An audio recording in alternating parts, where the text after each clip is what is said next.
Hi, hello, welcome to our channel VN Creativities. இன்னைக்கு நம்ம சேனல்ல எதை பற்றி பார்க்க போகிறோன்னா சப்பாத்தி, ரோட்டி, நான், இட்லி, தோசை, இடியாப்பம், சாதம் இது எல்லாத்துக்கூடயும் சூப்பராக இருக்கக்கூடிய ஒரு செம்மையான சைடிஷ் தான் பார்க்க போகிறோம். இது எல்லாத்துக்குமே செம்மையாக மேட்ச் ஆகும் மாதிரி ஒரு சூப்பரான முட்டை கிரேவி தான் இன்றைக்கி எப்படி செய்யறதுன்னு பார்க்க போகிறோம். இந்த கிரேவி மட்டும் வச்சு பாருங்கள், 2 சப்பாத்தி எக்ஸ்ட்ராவாக உள்ள போகும். இதே நீங்கள் டயட்டில் இருக்கீங்கன்னா 2 சப்பாத்தி 2 எக்கு போதுங்க. இது எப்படி பண்ணுறதுன்னு பார்க்கறதுக்கு முன்னாடி இப்போ தான் நீங்கள் நம்ம சேனல் ஃபஸ்ட் டைம் பார்க்குறீங்கன்னா மறக்காம சப்ஸ்கிரைப் பண்ணிடுங்க. கூட இந்த பெல் ஐக்கனை கிளிக் பண்ணிடுங்க. அப்போ தான் போகிற வீடியோஸோட நோட்டிஃபிகேஷன் உங்களுக்கு வரும். இதுக்கு ஃபஸ்ட்டு ஒரு பேனில் கொஞ்சமாக எண்ணெய் ஊற்றிக்கலாம். அதில் ஒரு 1/4 டீஸ்பூன் மஞ்சள் தூள், 1/2 டீஸ்பூன் மிளகாய் தூள் ஆட் பண்ணிக்கலாம். இப்போ இது கூடவே 1/4 டீஸ்பூன் உப்பு ஆட் பண்ணிக்கலாம். இப்போ இது எல்லாத்தையும் நல்லா மிக்ஸ் பண்ணிவிட்டு நான் ஒரு 5 முட்டையை வேக வச்சு அதை 2ஆக கட் பண்ணி வச்சுருக்கேன். அது இதில் ஆட் பண்ணிடலாம். நான் ஆல்ரெடி முட்டை வேக வைக்கும் போதே அதில் உப்பு போட்டு வேக வச்சனால இதில் உப்பு கம்மியாக போட்டிருக்கேன். ஸோ உங்கள் தேவைக்கப்போ நீங்கள் உப்பு கூடவோ குறைச்சோ போட்டுக்கோங்க. இப்போ இந்த எக்ஸ் எல்லாத்தையும் இந்த மசாலாலே நல்லா பரட்டி அதை ஃப்ரை பண்ணி எடுத்து வச்சிடலாம். முட்டையோட எல்லா பக்கமும் நல்லா கோல்டன் ப்ரௌனாக இருக்கணும். அந்தளவுக்கு அதை நம்ம நல்லா ஃப்ரை பண்ணி எடுத்துடலாம். அண்ட் அப்பப்போ அதை திருப்பி விட்டே இருங்க, இல்லைனா ஒரு பக்கம் ஓவர் குக் ஆகி இன்னொரு பக்கம் குக் ஆகாமல் இருக்கும். இது இந்த மாதிரி கோல்டன் ப்ரௌன் ஆனதுக்கப்புறமா இதை தனியாக எடுத்து வச்சிடலாம். அடுத்ததாக அடுப்பில் ஒரு வானலை வச்சுக்கலாம். அதில் கொஞ்சமாக எண்ணெய் ஊற்றிக்கலாம். எண்ணெய் நல்லா சூடானதுக்கப்புறம் ஒரு பெரிய வெங்காயத்தை ஸ்லைஸ் பண்ணி வச்சுருக்கேன், அதை இதோட ஆட் பண்ணிக்கலாம். இப்போ இது எல்லாத்தையும் சேர்த்து இந்த எண்ணெயிலே நம்ம நல்லா வதக்கிடலாம்.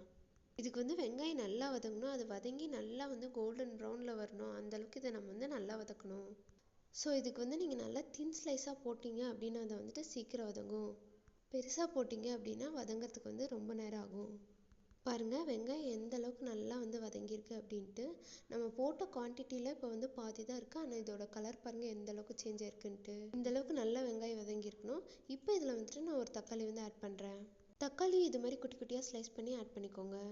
இப்போ இது எல்லாத்தையும் சேர்த்து நல்லா வதக்கிடலாம். நான் இங்கே ஊட்டி தக்காளி ஆட் பண்ணியிருக்கேன். நீங்கள் உங்ககிட்ட என்ன தக்காளி இருக்கோ அதை ஆட் பண்ணிக்கோங்க. ஊட்டி தக்காளி ஆட் பண்ணிங்கன்னா புளிப்பு கொஞ்சம் கம்மியாக இருக்கும், அதுக்காக இதை ஆட் பண்ணியிருக்கேன். அடுத்து இந்த தக்காளி வதங்கிறதுக்கு தேவையான அளவு மட்டும் உப்பு ஆட் பண்ணிக்கலாம். உப்பு ஆட் பண்ணதுக்கப்புறம் இதெல்லாம் சேர்த்து நம்ம நல்லா வதக்கி விட்டுடலாம். இப்போ பாருங்கள், தக்காளி ஓரளவுக்கு நல்லா வதங்கிருச்சு. தக்காளி ரொம்ப வதங்கணும்னு தேவையில்லை, இந்த அளவுக்கு வதங்கியிருந்தால் போதும். இந்த ஸ்டேஜில் அடுப்பு ஆஃப் பண்ணிடலாம். இப்போ இந்த மசாலாவெல்லாம் நல்லா ஆற வச்சு அதை மிக்ஸி ஜாரில் ஆட் பண்ணிடலாம். இது கூடவே ஒரு விரல் சைஸ் இஞ்சி, ஒரு 7 பல்லு பூண்டை ஆட் பண்ணிக்கலாம். அதுக்கப்புறம் 1/2 கைப்பிடி அளவுக்கு புதினா அண்ட் கொத்தமல்லி ஆட் பண்ணிக்கலாம். இப்போ இது எல்லாத்தையும் சேர்த்து நல்லா அரைச்சி எடுத்துடலாம். இது அப்படியே இருக்கட்டும். அடுத்ததாக அதே வானலில் அடுப்பில் வச்சு அது கொஞ்சமாக எண்ணெய் ஊற்றிக்கலாம். எண்ணெய் சூடானதும் கடுகு போட்டுடலாம். கடுகு பொரிஞ்சதும் நான் ஒரு 1/2 பெரிய வெங்காயத்தை சாப் பண்ணி வச்சுருக்கேன், அதை அதோட ஆட் பண்ணிக்கலாம். இப்போ இது எல்லாத்தையும் சேர்த்து நல்லா வதக்கிடலாம்.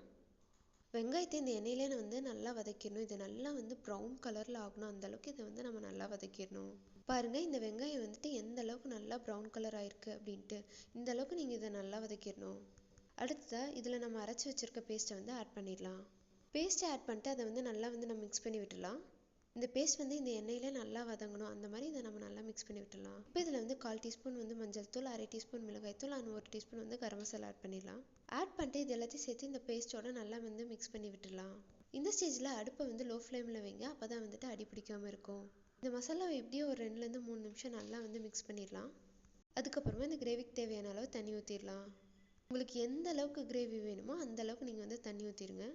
தண்ணி ஊற்றி நல்லா மிக்ஸ் பண்ணி விட்டதுக்கப்புறமா நான் ஒரு 1/2 டீஸ்பூன் அளவுக்கு கொத்தமல்லி தூள் ஆட் பண்ணுறேன். கொத்தமல்லி தூள் ஆட் பண்ணிட்டு அதை நல்லா மிக்ஸ் பண்ணி விட்டுடலாம். இப்போ இது நல்லா பச்சை வாசம் போகிற அளவுக்கு நல்லா கொதிக்கட்டும். அடுத்தது இந்த டிஷ்ஷுக்கு தேவையான அளவு கல்லுப்பு ஆட் பண்ணிட்டு அதை நல்லா மிக்ஸ் பண்ணி விட்டுடலாம். உப்பு உங்கள் டேஸ்ட்டுக்கு எப்போ கூடவோ குறைச்சா போடுங்க. நம்ம ஏற்கனவே எக் அந்த எக் மசாலா உப்பு போட்டிருக்கோம், தக்காளி வேகிறதுக்கு உப்பு போட்டிருக்கோம். ஸோ உப்பு பார்த்து போடுங்க. இப்போ இந்த கிரேவி 2லேருந்து 3 நிமிஷம் நல்லா கொதிச்சு அது ஒரு பச்சை வாசம்லாம் போயிடுச்சு. இந்த ஸ்டேஜில் நம்ம ஃப்ரை பண்ணி வச்சுருக்க முட்டையை ஒன்று ஒன்று ஆட் பண்ணிடலாம். எல்லா முட்டையும் ஆட் பண்ணதுக்கப்புறமா அது கரெக்டாக ஒரு 1லேருந்து 2 நிமிஷம் நல்லா கொதிச்சா போதும். அதுக்கு மேலே அதை கொதிக்க விட வேண்டாம். இந்த ஸ்டேஜில் அடுப்பை லோ ஃப்ளேம் பண்ணிட்டு இதில் பெப்பர் ஆட் பண்ணி விட்டுடலாம்.